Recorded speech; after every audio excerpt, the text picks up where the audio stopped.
nandito na tayo.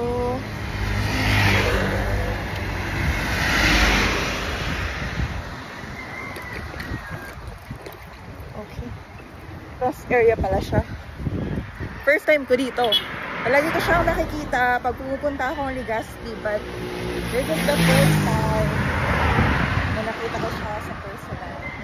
Rest area. Ayan.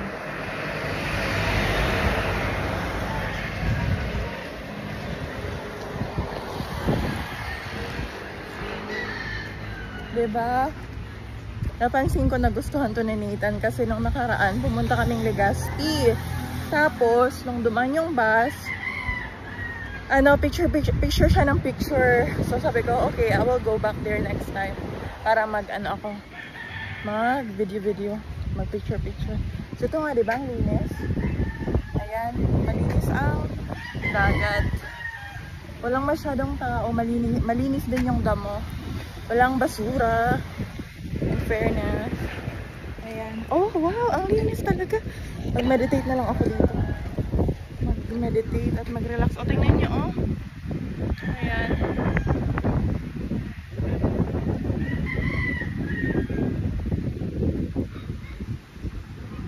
Mag-video ako mamaya separately. Na yung dagat lang ang nakikita. Tapos yung kapaligiran. But it's so clean here. My God. Baba tayo ng konti. Wow!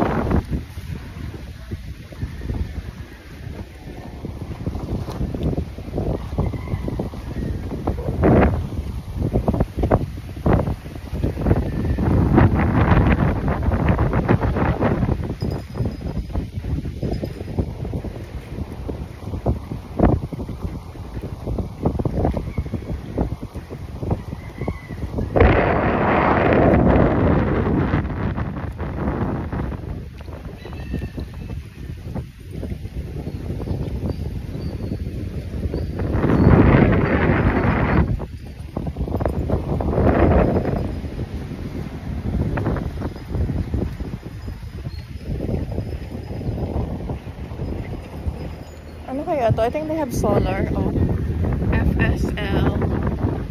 I think it's a government project or something. Solar lights. FSL.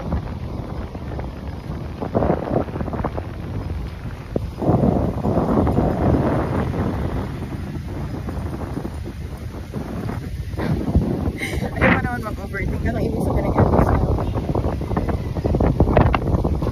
Favorite shirt about. There's about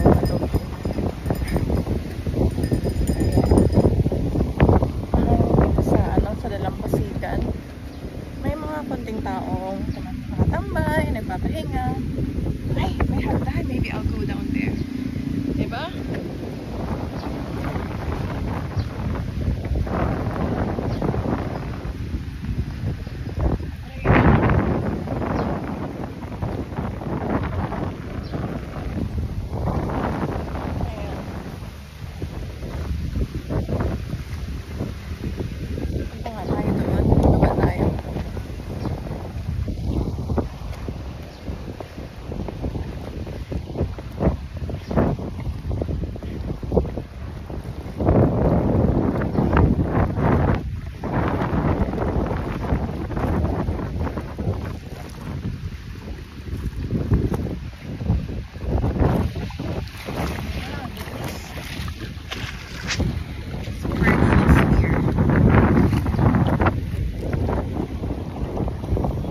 Andito tayo ngayon sa Barangay Bukal-Bukalan ng Sorsogon City. Ito din yung rest area. So pag bumabiyahe ka ng malayo, halimbawa puntang Maynila,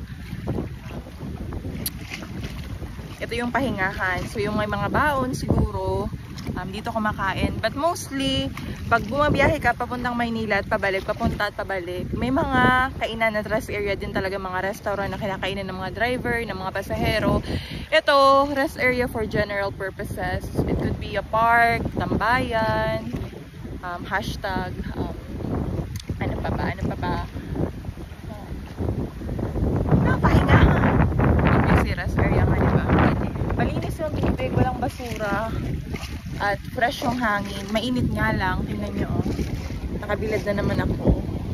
Nakabilad. I was supposed to go to Provincial Hospital. I actually went to Provincial Hospital to have my laboratory, but I don't have the slip with me, so maybe I'll just go back next time. I'll make sure to be prepared. At ano, okay lang naman sa akin kasi it's busy day. Maraming mga pasyente doon, so give way to others, right? There's always a right time for everything, so I might go back there. Maybe this week we'll see how it goes. Medyo mahal yung pamasahe, but it's okay. Health is wealth, right? So, ayan. Ngayong araw ng Miyerkules nga ba ngayon? Hindi ko man lang tinignan yung kalendaryo kung anong petsa at anong araw ngayon. Ganito yung feeling ng walang, alam mo yun, walang sinusunod na schedule, wala kang to-do list. You just go day by day, you know. Can you imagine a person who has a terminal illness? Hindi ako yun, but can you imagine a person who has 6 months to live, 10 years to live, 1 year to live? Alam mo yun, yung mga patient na may taning na yung buhay. Naisip nyo yun? Bakit yung nga ba sinasabi yun? Wala lang, naisip ko lang. Kasi napansin ko, ang daming taong, they take life for granted as if, alam mo yun, akala mo, ang Diyos pa yung may utang sa kanila. That hindi nga natin alam, hindi yung pagkabuhay mo dito isang malaking milagro. That you being here, you being alive is a miracle. So ayokong i-take for granted yung araw. Alam mo yun, minsan nagigilty ako pag wala akong ginagawa kasi sabi ko sa sarili ko, you know, there's a lot of things to see, there's a lot of things to be thankful for. Maraming mga bagay na pwede nating ipasalamat, makita. In my case, I'm doing this for myself most of all. It's because I want to rest, I want to relax, I want to meditate, and at the same time to show the beauty of the Philippines, ang isla ng Pilipinas. You see, ang ganda, di ba? Napakaganda ng Pilipinas. Wala akong masabi. Oh my God, this is so beautiful here. Napakalinis. Parang ang sarap maligo.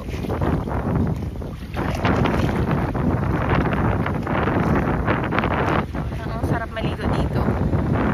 Ayan. Ay.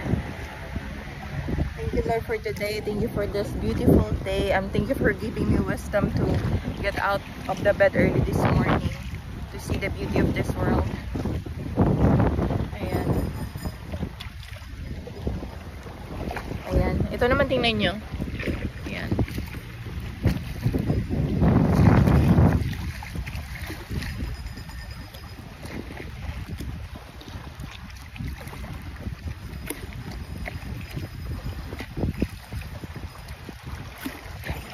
Alam mo yun,